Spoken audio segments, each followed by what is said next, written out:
Elle a beaucoup fait parler d'elle cette semaine sans vraiment le vouloir. Olivia Kohler a secoué les réseaux sociaux avec ses vidéos époustouflantes et sa rencontre émouvante avec un fils de berger dans les gorges de Dadès. Depuis la fin du mois de septembre, cette jeune aventurière est au Maroc où elle a entamé un voyage de plusieurs années à travers le continent africain. Accompagnée de son ami Charlie, elle sillonne le pays et découvre ses traditions ainsi que ses habitants. C'est le grand départ pour plusieurs années de voyage. Olivia Kohler qui a bifurqué vers Hinsberg pour venir voir notre plateau d'Infosoir Week-end. Bonsoir, bienvenue, bonsoir, vraiment ravi de vous accueillir. Alors dites-nous un petit peu comment est-ce que vous avez décidé un beau jour de vous lancer dans ce tour de l'Afrique. Ça s'est fait sur un coup de tête ou c'est un projet que vous avez mûrement réfléchi? En fait, on voulait vraiment partir avec Charlie pour un voyage sur le long terme, mais à la base peut-être en sac à dos, on ne savait pas vraiment comment on voulait le faire. Et en fait, c'est vraiment au début de la pandémie, on a eu le temps de réfléchir et on s'est dit que c'était maintenant ou jamais de partir avec un véhicule, d'aménager un véhicule et d'aller sur le continent africain qui est un continent coup de cœur pour nous. Et du coup, on a aménagé ce véhicule et on s'est dit, voilà, on va partir vraiment faire le tour du continent pour aller à la rencontre des gens, découvrir plein de cultures et prendre notre temps. C'est vraiment ce qui nous anime. On ne veut pas juste traverser des pays, on veut les découvrir en profondeur. Et c'est ce que vous faites donc avec le Maroc qui est votre première destination. Qu'est-ce que vous avez découvert ici? Vous êtes là depuis fin septembre. Vous aviez une certaine image de ce pays, de ce royaume. Et est-ce que cette image-là, elle s'est complètement renversée avec ces rencontres que vous avez faites notamment? C'est vrai que moi j'étais déjà venue au Maroc il y a 4 ans, mais très rapidement. Donc j'avais un peu survolé le pays. Et on a un petit peu des préjugés, enfin des idées un petit peu reçues avec les réseaux sociaux. On résume souvent le Maroc à certains endroits un petit peu touristiques.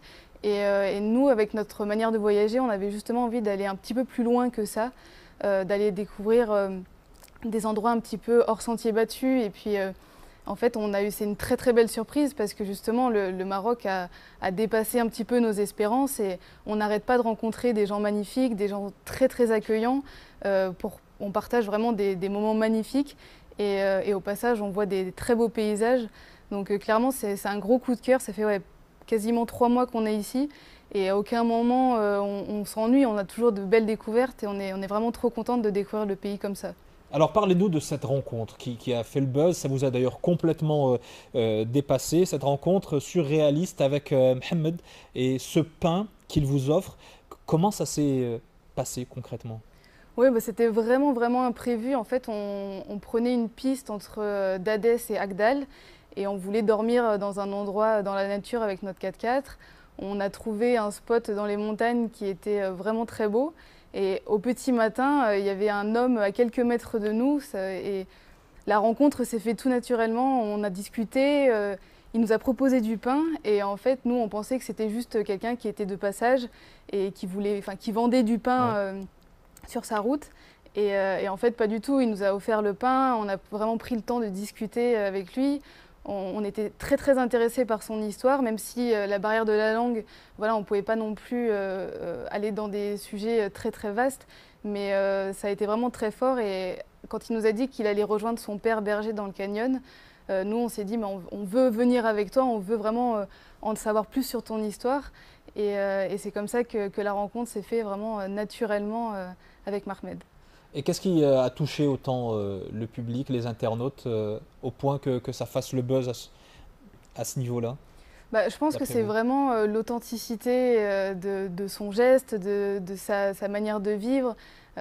C'était vraiment une rencontre en toute humilité. Il y avait vraiment, le but n'était pas de faire le buzz, clairement, n'était pas de montrer à énormément de gens, mais je trouve ça génial justement de pouvoir montrer cette facette-là du Maroc que les gens n'ont peut-être pas à la base, même des Marocains de leur propre pays. Je reçois beaucoup de messages de gens qui me disent « mais c'est génial, je ne savais même pas que voilà, il y avait des gens qui vivaient comme ça dans ces endroits-là ». Enfin, je trouve ça vraiment top de pouvoir mettre ça en avant et je pense que c'est justement cette authenticité, cette générosité qui a touché les gens.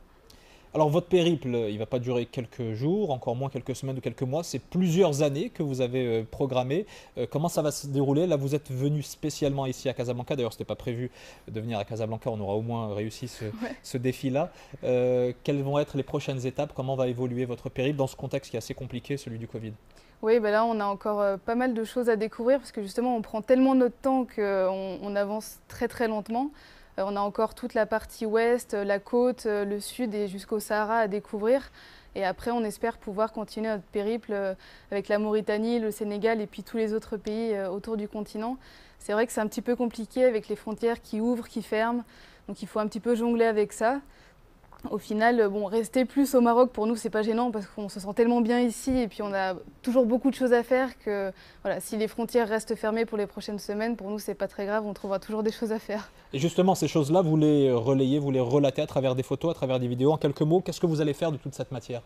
Bah, moi, c'est vraiment mon métier de partager des photos et des vidéos parce que mon but, c'est de pouvoir montrer justement une facette authentique des pays, de pouvoir montrer un petit peu l'humanité qui existe. Et j'essaye d'en faire des reportages, des vidéos chaque semaine sur YouTube. Et puis à la fin, peut-être un petit documentaire un peu plus long pour montrer justement les différents visages autour du continent africain. Ben, vous reviendrez ici nous le présenter. Avec plaisir. Eh ben, tout le plaisir sera pour nous. Merci infiniment Olivia Kohler et Charlie qui vous accompagnent dans cette très très belle aventure. À très Merci très à bientôt vous. alors. Et prenez soin de vous.